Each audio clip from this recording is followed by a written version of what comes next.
Good morning, good afternoon, good evening, everybody. This is the third video in the series that I'm running. I'm running a little bit behind with posting these, but we've got a bit of a gift with this video because we can learn a lot from it. There's some very strong messages coming through with this sample, and as I'll talk you through in a minute when I kick the video in. But before I sort of kick the video in, what I'd like to just mention is, if you look on the right-hand side, I'm just talking about the biohacking course that I'm running, which kicks off in about 2 weeks' time. But it's a webinar course. But it doesn't matter because everything's going to be recorded, and there's going to be, you can jump into a live session, you can watch a recording, you can do, you can take it at your own pace. There are different levels of people attending the training, from people that are very green to professionals who will be watching the more advanced sessions over the next 3 months or so. So I urge you to, if you are really interested in this work, and I urge you to be interested, because at the end of the day, it doesn't matter what modality you are following right now. You need to be able to measure and understand whether what you are doing is working for you and pushing in the right direction. And if it's not, you need to know that too. And the only real way to do that is to be able to measure some key biomarkers, which are easy to do, and start tracking them. And to do that, and this is the sort of stuff that I teach. I will be teaching through this course, and depending on how far you want to take it, you can sit through some of the more advanced stuff and take this a little bit further and start practicing some of this stuff on your family and friends, and maybe even take it further into a professional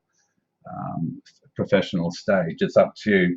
But have a look at, if you haven't already joined my Facebook group, please jump on board, have a look, scroll through some of the information, and jump on the link that I'll have there for this course, and have a look through. Please jump on board.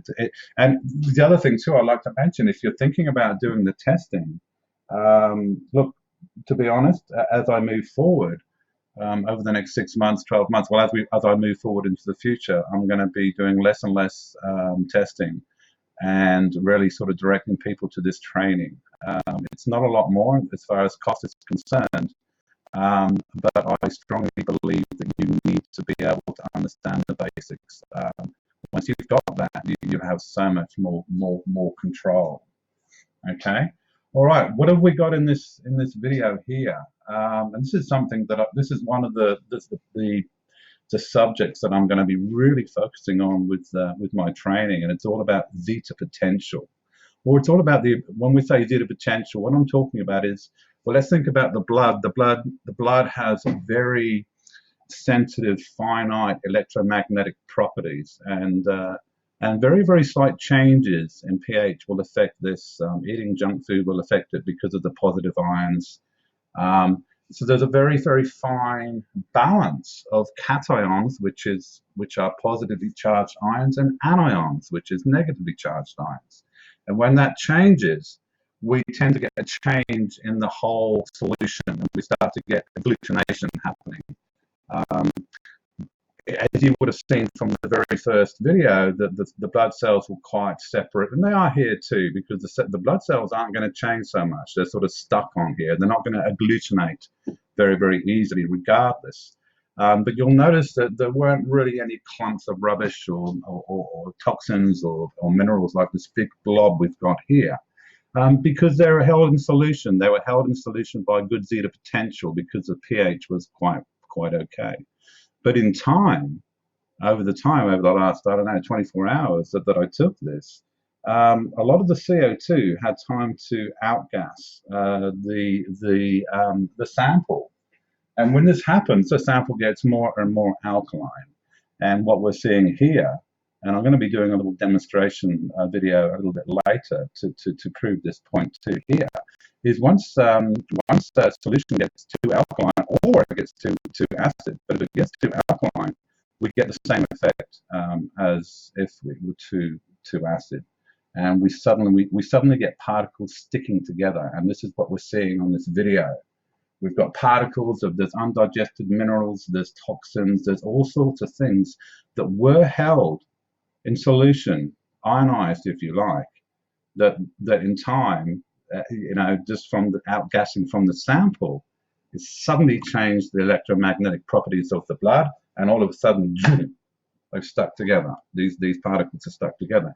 In the bloodstream, when this happens, the blood will also start to agglutinate. And the fantastic thing is this sort of issue is so easy. It's so easy to address.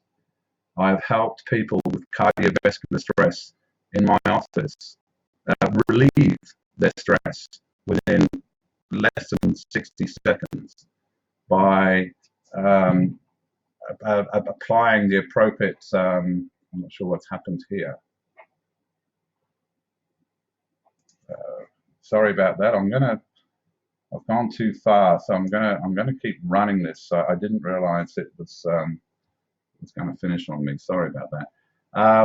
Okay, so let's run the video. So what have we got here? This is the dry blood. This is the red blood cells that are on the outer. Okay, they're starting to break down. The lipid membranes are breaking down, and they're starting to die. That's okay. pH is changing. Oxygen is getting into the system and starting to oxidize the cell membranes, and this is where the cell membranes are breaking down. But this is very interesting. This is this is where we start getting this agglutination, loss of zeta potential, loss of dispersion. We've got agglutination as opposed to dispersion, and this is what happens. It happens like magic, but it happens in our body too if we're not careful. Okay, so what I was talking about before as far as how easy it is to fix, well, this is something I'll be teaching in my course. And for cardiovascular renal clients or people out there, you can get some major relief very, very quickly just by changing the chemistry. And this is the sort of stuff I teach. Okay, thanks very much. Sorry for the little glitch in the middle, but I'm not going to do the whole thing again. I'll get another video out to you very, very shortly. Bye-bye. Thank you. Talk to you later. Bye-bye.